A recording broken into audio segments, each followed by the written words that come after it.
बालक शब्द रूप कैसे लिखें।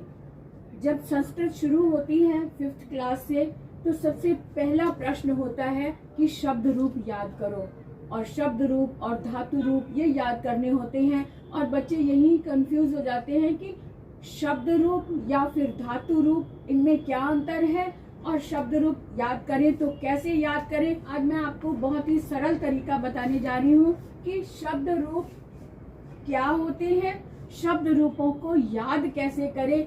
शब्द रूप सबसे पहले तो ये देखो कि जितने भी संज्ञा वाले शब्द होते हैं, संज्ञा जैसे बालक है, देव है, जितने भी नाम होते हैं या फिर जातिवाचक नाम होते हैं, वो सब संज्ञा में आते हैं। और संज्ञा वाले रूप को हम शब्द रूपों में याद करते हैं, या फिर सर्वनाम वाले जो शब्द होते हैं उनको, यानी संज्ञा और सर्वनाम वाले शब्दों को हम शब्द रूपों में याद करते हैं। और जितनी भी क्रियाएं हैं, क्रिया वाले शब्दों को हम धातु रूप में याद करते हैं। धातु रूप 3 पंक्तियों में होता है, प्रथम पुरुष, मध्यम पुरुष और उत्तम पुरुष। और यहाँ पर विभक्तियां होती हैं, 7 विभक्तियां, या फिर 7 में संबोधन भी आ जाता है। तो 7 विभक्तियों को कारक के साथ जोड़कर याद किया जाता है, ताकि कारक के चिन्ह भी साथ साथ याद होते रहें। तो यहाँ सबसे पहले मैंने यहाँ लिखा है कि एक वचन वाली लाइन को कैसे याद करें। सबसे पहले आप जब भी शब्द रूप याद करें, तब उसके एक वचन वाली लाइन को अच्छे से याद कर लें, ताकि ये जब इसके समझ में आ जाए कि इसमें क्या क्या परिवर्तन, तब उसके बाद आसानी से याद हो जाता है। तो शुरू करते हैं आज की क्लास अरुणा कालिया के साथ। आज मैं लेकर आई हूँ बालक शब्द रूप। बालक शब्द रूप याद कैसे करें, बहुत ही आसान ट्रिक है।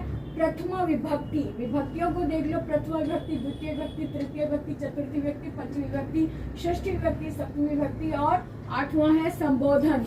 इनको कारक के चिन्हों के साथ याद किया जाता है। सबसे पहली बात ये, यानी कि कारक के चिन्ह भी हमें साथ साथ याद होने चाहिए। विभक्तियों के आधार पर हम रूप को कैसे याद करें।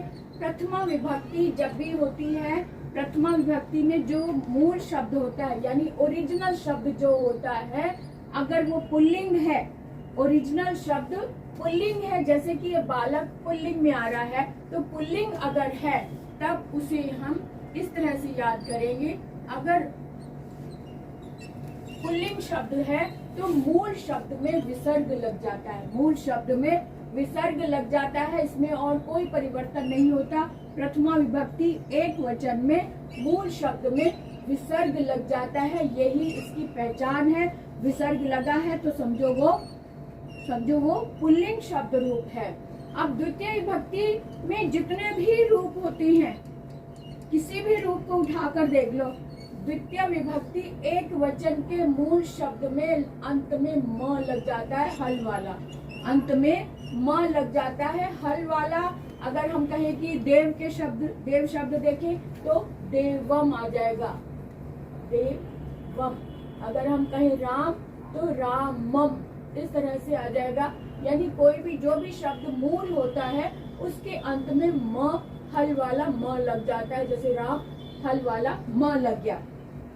ये पहचान होगी, किसी भी रूप को आप इस तरह से याद कर सकते हैं। तृतीय विभक्ति में जो मूल शब्द होता है उसके अंत में एन लग जाता है। क्या लग जाता है? एन। यानी अगर जैसे यहाँ बालकेन लग गया, अगर देव होता तो देवेन शब्द हो जाता, देवेन, है ना। और अगर राम है तो रामेन, राम में रा लग जाता है, रामेण।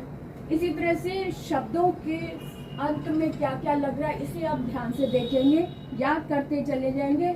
तृतीय विभक्ति में एन लग जाता है और चतुर्थी विभक्ति में आय लग जाता है।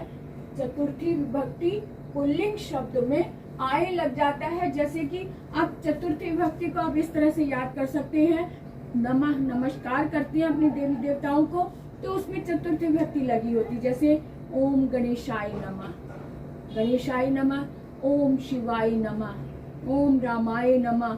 तो ये जो रामाय नमः और शिवाय, गणेशाय, ये सब चतुर्थी विभक्ति का कमाल है। चतुर्थी विभक्ति में आय लग जाता है पुल्लिंग शब्द रूप में। जितने पुल्लिंग वाले शब्द हैं उसकी चतुर्थी विभक्ति में आए, गणेशाय, देवाय, रामाय, इस तरह से ये लग जाता है आए।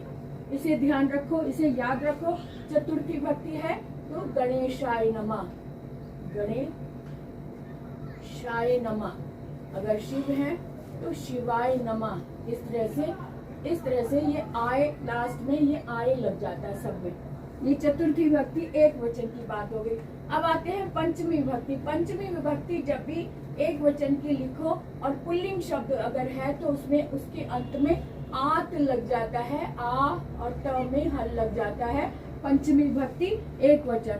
और पंचमी विभक्ति हमेशा अलग होने के अर्थ में आती है क्योंकि इसका कारक अपादान और से है, उसका चिन्ह से है। से का मतलब अलग होना, जैसे पेड़ से पत्ते अलग हो रहे हैं। तो वृक्ष अगर है तो वृक्षात, वृक्षात पत्राणि पतंती, है ना। वृक्ष से पत्ते अलग होते हैं, ये गिरते हैं।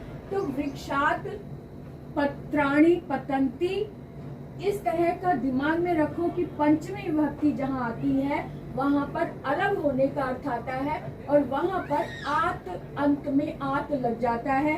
देव है तो देवात हो गया, देव है तो देवात हो गया, है ना। और राम है तो रामात हो गया। इस तरह से आत उसके साथ में जोड़ लेते हैं। और जैसे गणेश है तो गणेशात हो गया। कोई भी शब्द ले लो, गणेशात, इस तरह से आत शब्द पीछे लग जाता है। वृक्ष है तो वृक्षात, इस तरह से इसको लगा लेते हैं, वृक्षात।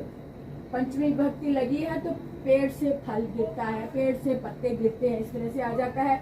अब आते हैं षष्ठी विभक्ति। षष्ठी विभक्ति के अंत में स्य लग जाता है, आधा स और य लग जाता है। और आधा स्य और य तभी लगता है जब वहां पर संबंध, क्योंकि षष्ठी विभक्ति का कारक संबंध होता है, का, के, की, रा, रे, री। जब किसी इस शब्द के साथ कोई संबंध बताना हो, कोई रिलेशन बताना हो, तब वहां पर स्य आ जाता है। जैसे बालकस्य माता, बालकस्य भ्राता, तो बालक की माता, बालक का भाई। तो का, के, की या रा, रे लगता है, ये इसका चिन्ह है। और षष्ठी विभक्ति जहाँ संबंध बताना होता है वहां पर स्य लग जाता है। जैसे वृक्षस्य, वृक्षस्य हो गया, या रामस्य हो गया, रामस्य हो गया। या फिर जो भी शब्द है उसमें स्य पीछे लगा दो तो वो षष्ठी विभक्ति एक वचन का रूप बन जाता है। अब आगे देखिए सप्तमी विभक्ति। सप्तमी विभक्ति में मूल शब्द के अंत में ए लग जाता है, ए की मात्रा लग जाती है, सिर्फ छोटी ए की मात्रा लग जाती है और कोई परिवर्तन नहीं होता, क्योंकि यहाँ पर सप्तमी विभक्ति का जो कारक होता है वो अधिकरण होता है और अधिकरण का चिन्ह होता है में पर। में पर यानी कि जब कोई बात बतानी हो कि बालक में या बालक पर चिन्ह आ रहा है, तब वहां पर ये सप्तमी विभक्ति आ जाती है। कहे कि पेड़ पर, तो पेड़ पर बोलना हो तो वृक्षे आ जाएगा, वृक्षे। ये वृक्ष यानी पेड़ पर पक्षी बैठे हैं। अब बालक के, बालक सप्तमी विभक्ति एक वचन में बालके, ए का सिर्फ ए की मात्रा लग जाती है। वृक्षे, रामे, ब्राह्मणे, जो भी शब्द है, देवे, तो देवे एक मात्रा जहाँ लग रही है वहां पर सप्तमी विभक्ति एक वचन होता है। और संबोधन सबसे ही आसान है। संबोधन का मतलब होता है किसी को पुकारना, बुलाना। अब जो भी नाम होगा उसके साथ में हे, ओ, ओए, अरे लगा देते हैं, ये इसका चिन्ह है संबोधन का। तो संबोधन में हमें पुकारना होता है, जैसे नाम लेके पुकारना, हे राम, हे बालक, अरे बालक, तो इस तरह से उसे बुलाया जाता है। तो यहाँ पर सिर्फ ये वाला साइन लग जाता है, बुलाने वाला या हैरानी प्रकट करने वाला जो चिन्ह होता है वो यहाँ इस तरह से लग जाता है, हे बालक, है ना। अगर राम है तो हे राम, विसर्ग नहीं लगता, लेकिन हे राम, हे बालक, हे देव, इस तरह से लगा के और ये साइन लग जाता है जहाँ पर वो संबोधन होता है, क्योंकि संबोधन हम बुलाने के लिए किसी को नाम लेते हैं। तो जो भी नाम लेते हैं, अगर किसी का नाम नहीं पता हो तो अरे अरे बालक इधर आना, तो अरे भी लगा लेते हैं। तो ये शब्द इसके चिन्ह हैं। तो इन चिन्हों के साथ भक्तियों को जोड़कर याद करें तो हमें बहुत अच्छे से याद हो जाता है। ये एक मेरा अनुभव है कि ये एक ट्रिक है, और इस तरह से अगर आप याद करेंगे तो जीवन भर ये रूप कभी नहीं भूलेंगे। जीवन भर इन रूपों को आप कभी नहीं भूलेंगे अगर आप इस ट्रिक से याद करेंगे। तो आज मैं अभी इसमें ये बता रही हूँ कि एक वचन की लाइन को कैसे याद करें। अब उसके बाद द्विवचन और बहुवचन को कैसे याद करते हैं ये भी देख लेते हैं।